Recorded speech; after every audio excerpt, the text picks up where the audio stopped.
ડીસામાં ગૌ ભક્તોનો મહાકુંભ 54,000 સહીઓ સાથે નાયબ કલેક્ટરને અપાયું આવેદનપત્ર।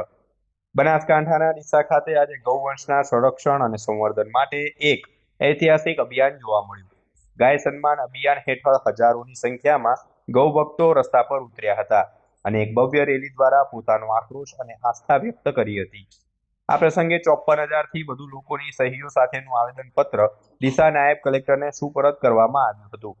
આ મુહિમ અંતર્ગત મહામહિમ રાજ્યપાલ આચાર્ય દેવવ્રતજીને સંબોધીને એક વિસ્તૃત માંગણી પત્ર તૈયાર કરાયું છે, જેમાં ગાયને રાષ્ટ્રમાતા અથવા રાષ્ટ્ર આરાધ્ય ઘોષિત કરવા માટે કેન્દ્રને ભલામણ કરવાની મુખ્ય માંગ છે। તે સિવાય ગૌ હત્યા માટે આજીવન કેદની સજા અને કતલખાનાઓના લાયસન્સ રદ કરી તેને બિનજામીનપત્ર ગુનો બનાવવાની પણ માંગણી કરવામાં આવી છે। અરજીમાં જણાવ્યા અનુસાર ગૌવંશ એ માત્ર ધાર્મિક પ્રતીક નથી, પરંતુ ગ્રામીણ અર્થતંત્રની કરોડરજ્જુ છે। અભ્યાસક્રમમાં ગૌ વિજ્ઞાન વિષય દાખલ કરવા, દરેક પંચાયતમાં નંદીશાળા, જિલ્લા સ્તરે ગૌ અભયારણ્ય અને હાઈવે પર ઘાયલ પશુઓ માટે ગૌ એમ્બ્યુલન્સ શરૂ કરવા જેવા મહત્વના સૂચનો પણ આ આવેદનપત્રમાં સમાવવામાં આવ્યા છે। પ્રાકૃતિક ખેતીને વેગ આપવા, છાણ મૂત્રના સંશોધનો વધારવા અને મંદિરો તેમજ સરકારી યોજનાઓમાં માત્ર દેશી ગાયના ઘી દૂધનો જ ઉપયોગ થાય તેવો આગ્રહ રખાયો છે।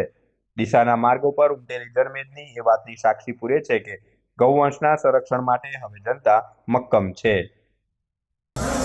जय गौ माता। संपूर्ण गुजरात में 268 तालुकाओं में जो आज गौ सेवा और सुरक्षा और सम्मान के लिए यानी गौ माता राष्ट्र माता बने, गौ हत्या बंद बने हो और गौ रक्षा हेतु केंद्रीय कानून बने, इन 3 प्रमुख मांगों के साथ में प्रार्थना पत्र दिए जा रहे हैं। उसी क्रम में आज हम डीसा तालुका के मामलतदार कचहरी में आकर के और एसडीएम कचहरी में आकर के यहाँ पर प्रार्थना पत्र दिया है और यहाँ के साहेब ने प्रार्थना पत्र स्वीकार किया है। और अब हम आशा करते हैं कि संपूर्ण भारतवर्ष से जो समस्त भारतीयों की मांग उठी है, प्रार्थना उठी है सरकार से कि देश में गौ हत्या पूर्णतः प्रतिबंध हो, उस पर जल्दी ही कोई कार्रवाई होगी और ये देश गौ हत्या मुक्त भारत बने, यही हम सब लोगों की प्रार्थना है।